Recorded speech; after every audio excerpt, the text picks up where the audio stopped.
ಮೋದಿ ಅವರು ಮತ್ತೆ ಪ್ರಧಾನಿ ಆಗಬೇಕು ಅಂತ ಯಾಗವನ್ನ ಹಮ್ಮಿಕೊಳ್ಳಲಾಗಿದೆ. ಚಂಡಿಕಾ ಯಾಗವನ್ನ ನಡೆಸಿದ್ದಾರೆ. ಚಿಕ್ಕಮಗಳೂರು ನಗರದ ಶಂಕರಮಠ ದೇವಾಲಯದಲ್ಲಿ ಹೋಮ ಹವನವನ್ನ ಇವತ್ತು ನೆರವೇರಿಸಲಾಗಿದೆ. ಜಿಲ್ಲಾ ಬಿಜೆಪಿ SC/ST ಘಟಕದಿಂದ ಈ ವಿಶೇಷ ಪೂಜೆಯನ್ನ ಹಮ್ಮಿಕೊಂಡಿರುವಂತದ್ದು.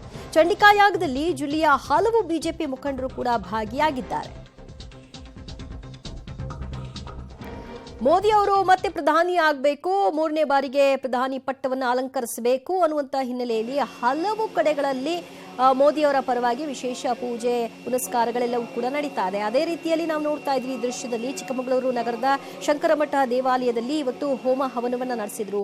ಈ ಒಂದು ಪೂಜೆಯಲ್ಲಿ ಹಲವಾರು ಬಿಜೆಪಿ ಮುಖಂಡರು ಕೂಡ ಭಾಗಿಯಾಗಿದ್ರು. ಜಿಲ್ಲಾ ಬಿಜೆಪಿಯ SC/ST ಘಟಕದಿಂದ ಈ ವಿಶೇಷ ಪೂಜೆಯನ್ನ ಹಮ್ಮಿಕೊಂಡಿರುವಂತದ್ದು.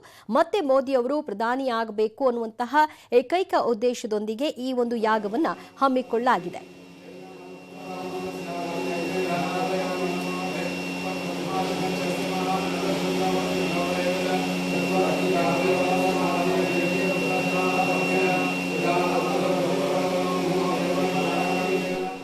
ಹಲವಾರು ರೀತಿಯಲ್ಲಿ ನಾವು ನೋಡ್ತಾ ಇದ್ವಿ ಈ ಚುನಾವಣೆಯ ಪ್ರಚಾರದ ಸಂದರ್ಭದಲ್ಲೂ ಕೂಡ ಮೋದಿ ಅವರು ಮತ್ತೆ ಪ್ರಧಾನಿ ಆಗಬೇಕು, 3ನೇ ಬಾರಿಗೆ ಪ್ರಧಾನಿ ಪಟ್ಟವನ್ನು ಅಲಂಕರಿಸಬೇಕು ಅನ್ನುವಂಥ ಹಿನ್ನೆಲೆಯಲ್ಲಿ ಹಲವಾರು ರೀತಿಯ ಒಂದು ಪ್ರಾರ್ಥನೆಯನ್ನ ಮೊರೆ ಹೋಗಿದ್ರು. ಕೆಲವರು ಬರಿಗಾಲಿನಲ್ಲಿ ನಾನು ದೇವಸ್ಥಾನಕ್ಕೆ ನಡ್ಕೊಂಡು ಹೋಗ್ತೀನಿ ಅಂತ, ಕೆಲವರು ನಾನು ಚಪ್ಪಲಿಯನ್ನೇ ಹಾಕ್ಕೊಳ್ಳೋದಿಲ್ಲ ಅಂತ, ಹೀಗೆ ಹಲವಾರು ರೀತಿಯಲ್ಲಿ ವಿಭಿನ್ನವಾಗಿ ತಮ್ಮ ಒಂದು ಪ್ರೀತಿಯನ್ನ ಮೋದಿಯವರ ಬಗೆಗೆ ತೋರ್ಪಡಿಸಿದ್ರು. ಇದೇ ರೀತಿಯಲ್ಲಿ ಇವತ್ತು ಚಿಕ್ಕಮಗಳೂರಿನಲ್ಲೂ ಕೂಡ ಚಂಡಿಕಾ ಯಾಗವನ್ನ ನೆರವೇರಿಸಲಾಗಿದೆ.